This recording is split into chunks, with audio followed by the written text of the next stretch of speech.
Hey, this is Craig. We're at Good to Guitars here in Odessa, Texas, and I know it has been a long time since I made a video, but we ran into some problems on this build. I actually had this guitar done. It was strung up, buffed, ready to go, and I played it for a little bit. It had a little bit of a buzz in it, right around 12th, 13th fret.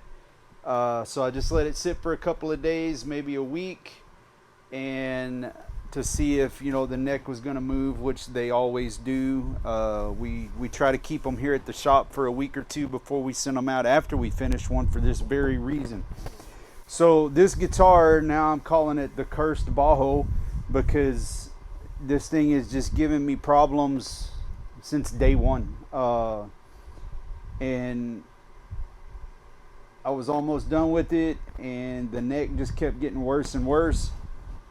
And so I went back into it, and I realized that how the neck sets into the body, there was a little bit of a rise in that tongue and the mortise and tenon joint, and the neck angle, it got weird, and just some things had happened. It was almost like I missed a step somewhere, but I was working on 2 or 3 guitars at one time, and I very well may have. But at the point that the guitar was at, it was just not playable, and so we had to go back into it. And so one of the things we had to do is we removed the fretboard. This was the board that was on it. If you remember, we did all the inlay work and put his name in there. And Ram's really wanting to get this Bajo out there, and I really want to get him out there, so we kind of modified what we did, and I'll show you a better shot. It's still got his name in there, but we didn't do inlays, we just did dots. So we took the board off, we took the truss rod out, I put it back in this jig, and what this jig does is it holds the guitar down, and then these keep the neck at, well, they keep it from moving. So when I'm pushing down and sanding or planing to get it flat, the neck doesn't flex, and that what's allows me to get that plane that I need. And what I found out was, even though the straight edge was going up and just barely touching the bridge like you want, I had a whole lot of sunshine coming through right here. And now when I look at it, there's none, that's what was causing me the problem, is that it developed a dip right in this area. And so I took the board off, bolted the neck back on, used a sanding block that I made out of 2 pieces of 3/4 inch plywood, and it's got some 80 grit paper on it, and I just started sanding until I got it knocked down, which it messed the finish up on the top, so I'm gonna have to reshoot the top, I'm gonna have to reshoot the neck, but that's fine, because the whole goal of this is when it's done, it plays great and it sounds good.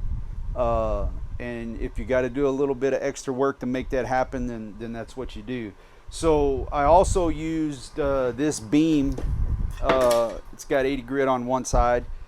That way I was sanding away at the places that were high on the neck and the body, and sanding away, and not sanding in places that were low, because if you use a short block like this at first, and it can actually follow that groove, you're just going to keep making it worse. So you need something long that spans the difference. So what I was doing with this is I was working this end of the neck, and then I'd work this end of the body, and then I'd check it with a straight edge, and then once I got it close, then I went back in with a long beam and was going back and forth. So now what we're going to do is we're going to do the same process on the fretboard, because now I need to make sure the fretboard has the right radius in it, and then I got to make sure that the fretboard is completely flat. So let me grab a flashlight, and what I want to do is look and see how much I've got to take away. And coming at it from my side, and I do what's called fall away on a full body, which means that when this gets glued down to the body, it's actually going to fall away from the string plane, and that helps with keeping things from fretting out. But this part right here has got to be dead flat. And one of the things I'm noticing right now is it's kind of high in the middle, which is good. but I got a low spot right here, so I want to check and make sure and adjust the truss rod and make sure that this neck is as flat as I can get it before I start sanding on it. So I'm gonna grab that, and if it's high in the middle, well, actually that truss rod had a little bit of tension on it, so we'll give it a turn and check it.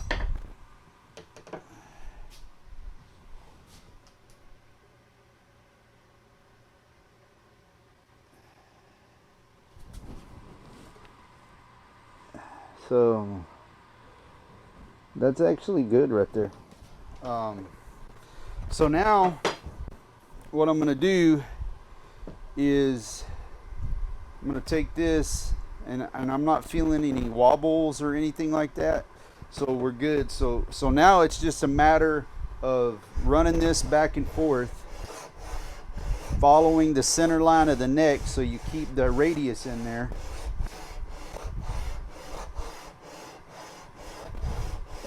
And all of my inlay work and my dots, they're like halfway the depth of this fretboard. That way I know I'm not going to sand through them. That was one of the things. And I can tell I kind of got a low spot right here where his name was, where I was kind of scraping the resin off. So we're just going to keep working this back and forth and get this neck dead flat and on the same plane that we need for the strings to follow.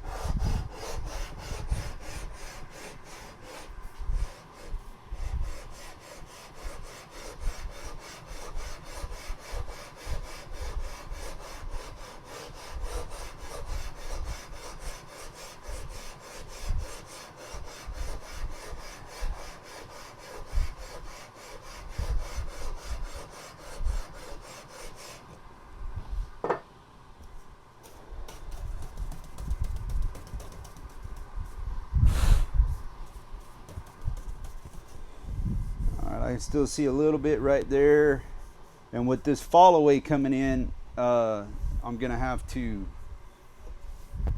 once I go back to a radius block, I'll have to kind of push down hard right through here to sand that smooth.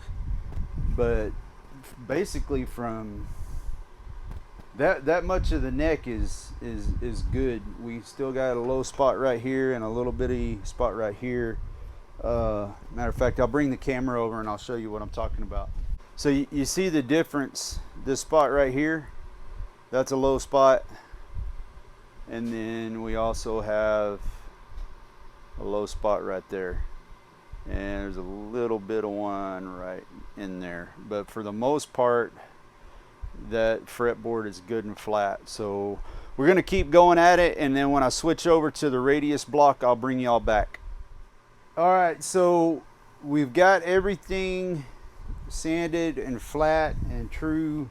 When we check it with the straight edge all the way across, we don't have any light showing through underneath here, so that tells me it's flat, and the distance from the bridge is acceptable.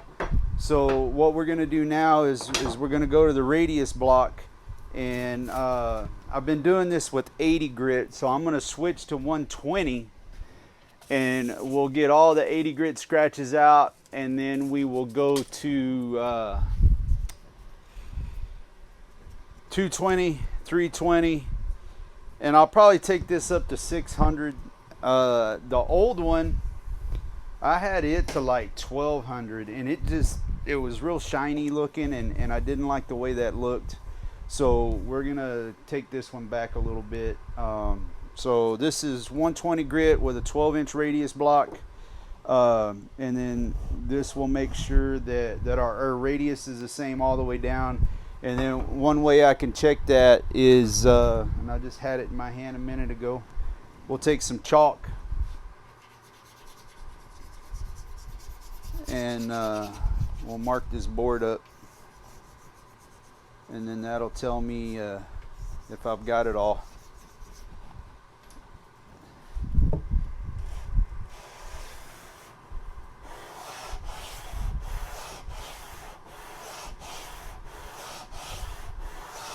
Now this one is going to be a little different because, like I said, it's going to fall away.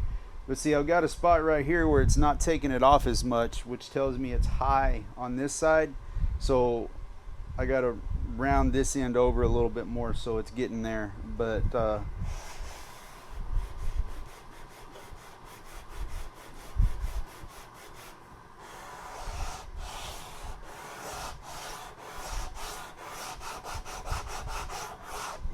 now on the fall away from the 12th fret up, I'm sanding, you know, just to get that knocked down, because it's actually two different planes. I've got one plane from 12 up, and see how that actually touches the fretboard, but then this one from the nut up to 12, it goes above, and that's what's creating that fall away, which is something that I want.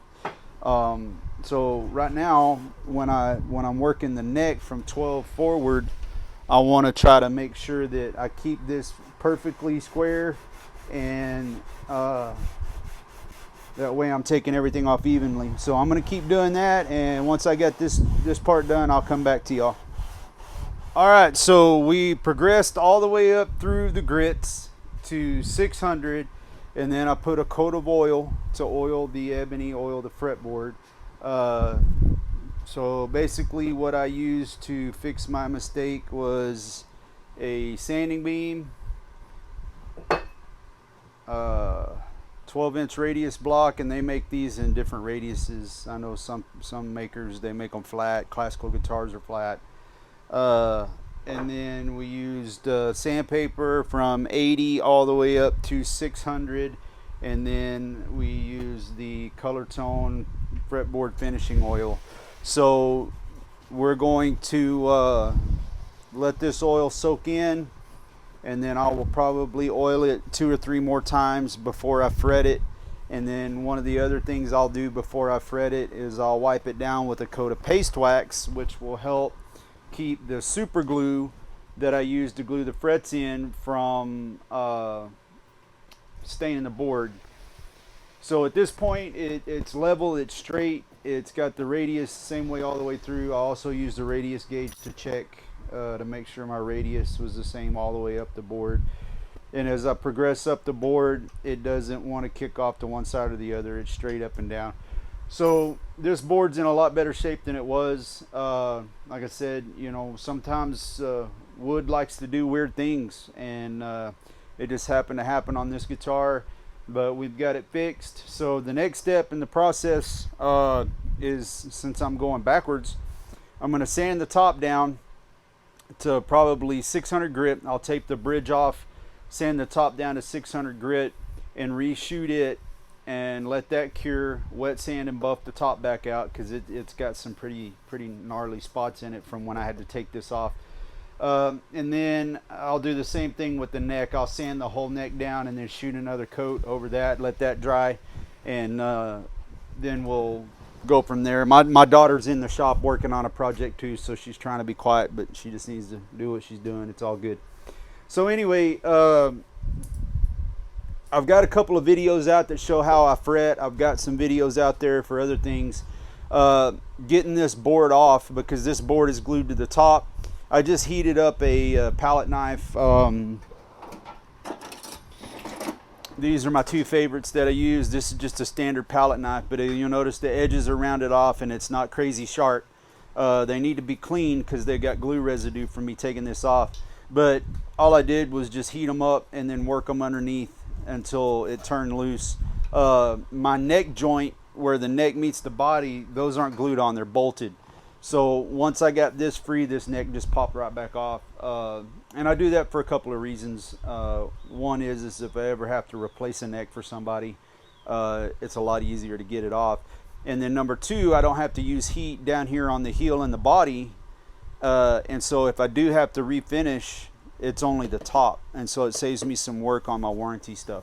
So anyway, we're going to call it quits for right now. I'm going to get going on this, and once I get it finished up, I will show it to y'all. But right now, I've got another one I'm working on, and so this is just going to be in the rotation. So I appreciate y'all watching. Sorry for the delays, but as I build these, I got to wait for things to happen, and I'm glad I didn't ship this one out, because it would have been back in my shop probably in a couple of days with an upset customer. So we're going to make sure it's right before it goes out, and I'll let y'all see it before it goes. If you like what you're seeing, go ahead and hit the subscribe button, smash the bell, and all that good stuff. And hopefully I'll get some more videos out for y'all. Side note, I'm in the middle of trying to change my day job, and so that's eating up a lot of time also. So that's one of the things that's going on there. So that's just where we're at when you're a full-time, part-time is what I call it, guitar maker. Things get a little crazy sometimes. So I'll quit jabbering on. We'll see y'all on the next video. It's done. The previous things that you've seen were based on, wow, the music's loud and the lights are off. Mustang. Out to the lake. I gotta turn this off or I'm gonna get a nasty gram. There we go. All right, so everything that you've seen prior to this crap you're watching right now is what I did to get everything fixed on the mistake.